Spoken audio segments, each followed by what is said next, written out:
I'm Tracy Amson, And I am Kyla Shane Santos. and we are here to discuss the historical novels during the Victorian Age. Okay, but first, let us give you an overview about the Victorian era. So, this era began with the accession of the Queen Victoria during the 1937 and it ended in 1901 on her death, which means the era lasted for over 6 decades. However, it was divided into two eras, the early Victorian and the late Victorian. Now, we will not focus on the Victorian age because we will shift our focus to the literature era, to the literature of the Victorian era, specifically on the historical novels. So, the literature of the Victorian age, as said earlier, um, started during 1837 and ended in 1901. So it entered a new period after the Romantic Revival, which means it followed the Romanticism period. So it ended and followed by Modernism or Realism. So actually, prior to the Victorian era, poetry had been the dominant form of literature, not novel. However, changes in the class structure saw the novel rise in popularity. As the middle class expanded and more people become literate, the popularity of the novel exploded. Now let's move on to the characteristics of Victorian novels. So, realism. When we say realism, it's dedicated to identifying what's real and what is not. So, that means it portrays everyday life and the whole naturality of things. So, it's also characterized by impulse to describe, again, the everyday world, the introduction of characters who were blends of virtue and vice. Like said earlier, it's the naturality. So, it includes both virtue and vice, or the good and bad. So it also attempts to display the natural growth of personality. It includes the expressions of emotions by the characters such as love, humor, suspense, melodrama, as well as pathos or deathbed scenes. So there is moral earnestness and wholesomeness, including crusades or fights against social evils and self-censorship to acknowledge the standard of the morality of the time. So, additionally, these works also became more accessible as a result of the Industrial Revolution and the expansion of newspapers and the periodical press. Now, let's move on to the major themes. Okay, Kayla? So let's now proceed to the major themes of the Victorian era. Now, contemporary problems of the Victorian society caused by the predominance of industrialism and utilitarianism and wrote about them, sometimes as satirist, sometimes as humanist, sometimes as moralist, and depicted the tragedy of transition from the agrarian way of life to the industrial order. So the Victorian era, spanning the duration of Queen Victoria's rule from 1837 to 1901. It is characterized by the expanding horizons of education and literacy, and it also increased desire of the people to question religion and politics.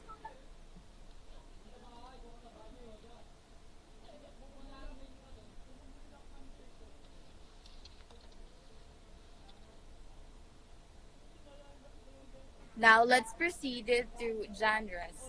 The novels were about the common man, which also happened to be struggles of the lower class. These struggles usually included a lower class citizen trying to gain upward mobility. Thus, a subgenre called social realism was born. Now, during the Victorian era, poetry was one of the most popular genres of the Victorian period. Next, please. Okay, so we now move on with the most prominent writers during their time and their works. Some of the most recognized authors during this time include Alfred Lord Tennyson, Elizabeth Barrett Browning and her husband Robert Browning, um, Matthew Arnold, Charles Dickens, Charlotte Brontë and her sister, George Eliot, and Thomas Hardy. Now take note that we only included the novelist writers and not the poetry ones. So, to start with, Charles Dickens. So, Charles John Hapham Dickens was an English writer and social critic. He created some of the world's best-known fictional characters and is regarded by many as the greatest novelist of the Victorian era. So, Dickens was regarded as the most successful of the English Victorian novelists. He is also well known as a master of sentiment and a militant reformer.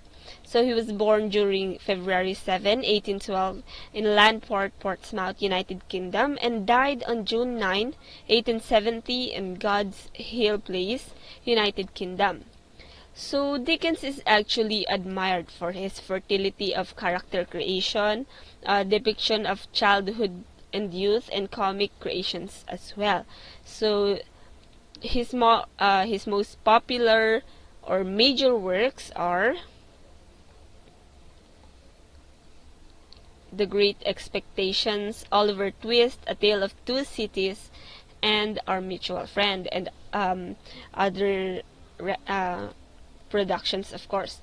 So, Great Expectations is the 13th novel by Charles Dickens and his penultimate completed novel. It depicts the education of an orphan nicknamed Pip.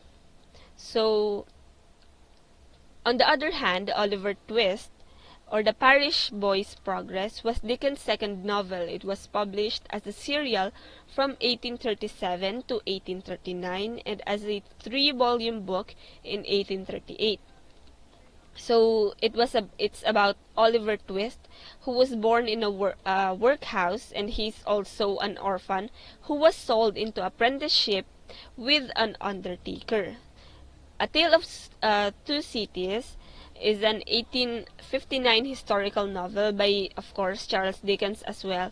And it's set in London and Paris. These are the two cities included in the story. So this was before and during the French Revolution. So it's about Dr. Manette and his 18-year-long imprisonment in the Bastille in Paris, and his release to live in London with his daughter Lucy, whom he had never met. So, and lastly, Our Mutual Friend is the last and completed novel written by Charles Dickens. So, believed to be the most challenging Dickens produced, and is known for the seemingly rushed ending, because take note, it was his last completed novel. So it's about the son of a tycoon who must marry a specific woman to inherit his father's fortune. So it's a romance novel. So these are the four provided examples, but Charles Dickens, take note, did not only write four. So let's move on to the next writer.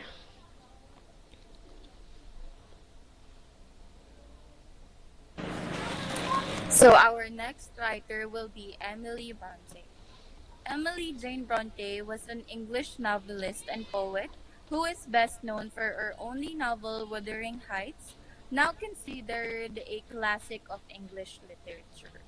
Now, Emily Brontë is born on July 30, 1818 in Thornton, United Kingdom, and she died in December 19, 1848 in Haworth, United Kingdom.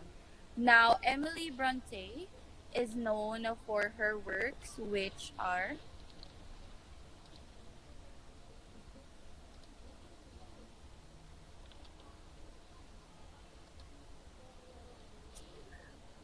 Wuthering Heights. Now, Wuthering Heights is an 1847 novel by Emily Brontë. It is initially published under her pen name, Elise Bell. It concerns two families of the landed gentry living on the West Yorkshire moors, the Earnshaws and the Lintons, and their turbulent relationship with Earnshaw's foster son, Heathcliff. Now, Emily Bronte also wrote over 200 poems. By the way, Wuthering Heights, its genre is about tragedy and gothic.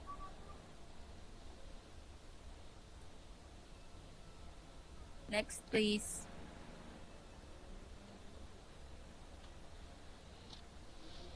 Now, into our third novelist, we have Lewis Carroll.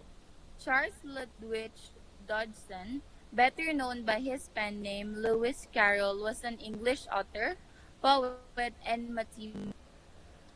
His most notable works are Alice's Adventure in Wonderland and a sequel, Through the Looking Glass. He was noted for his facility with wordplay, logic, and fantasy. Now, Lewis Carroll was born on January 27, 1832 at Dewsbury, United Kingdom, and on January 14, 1898 on United Kingdom. Now, let's proceed to Lewis Carroll's works.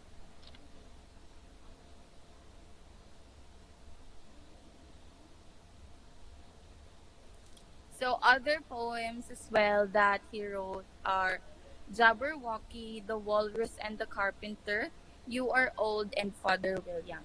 Now, his love of paradox and nonsense and his fondness for small children led to the writing of Alice's Adventure in Wonderland, which is on 1865.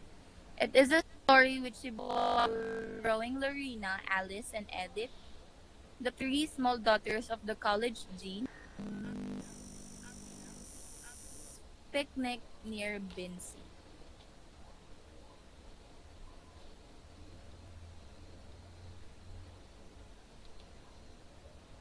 Next.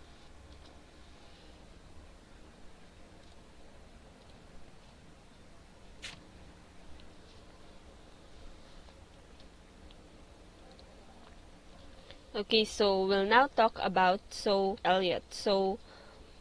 George Eliot, or Mary Ann Evans, is also known by her pen name George Eliot. So she was an English novelist, poet, journalist, translator, and one of the leading writers of the Victorian era.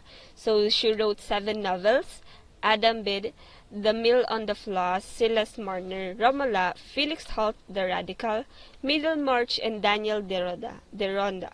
So she was born during November 22, 1819 on United Kingdom, and died during December 22, 1880 in United Kingdom as well. So let's talk about some of her works. So what is her most famous work? It's actually The Mill on the Floss, the Silas Marner, Middlemarch, and Daniel Deronda.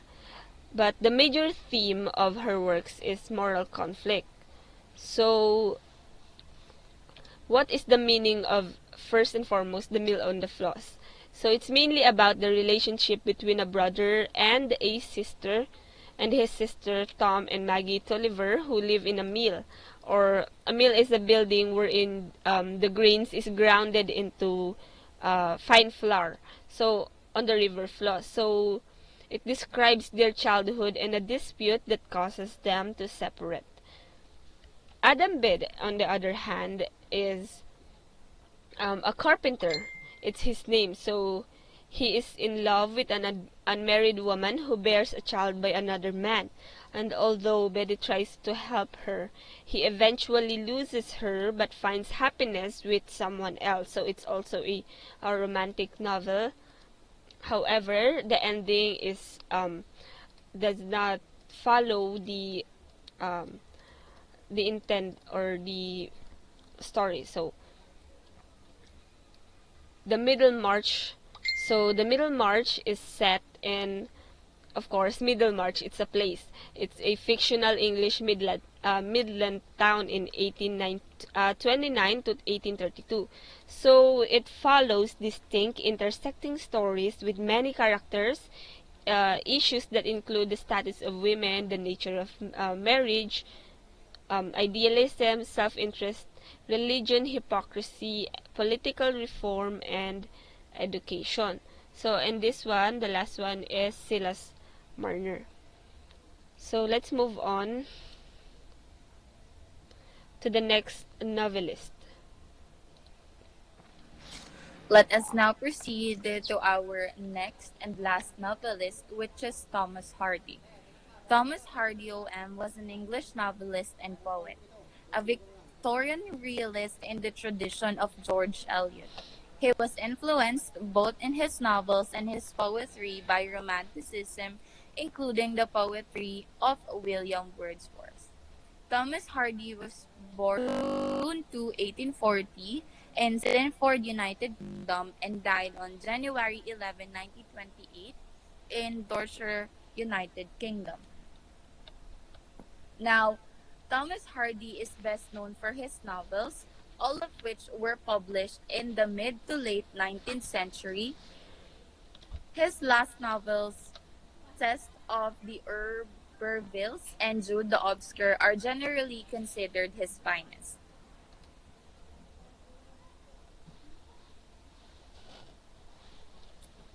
Now, these are his famous works, which is Test of the Urbervilles, Jude the Obscure, The Return of the Native, and The Mayor of Casterbridge.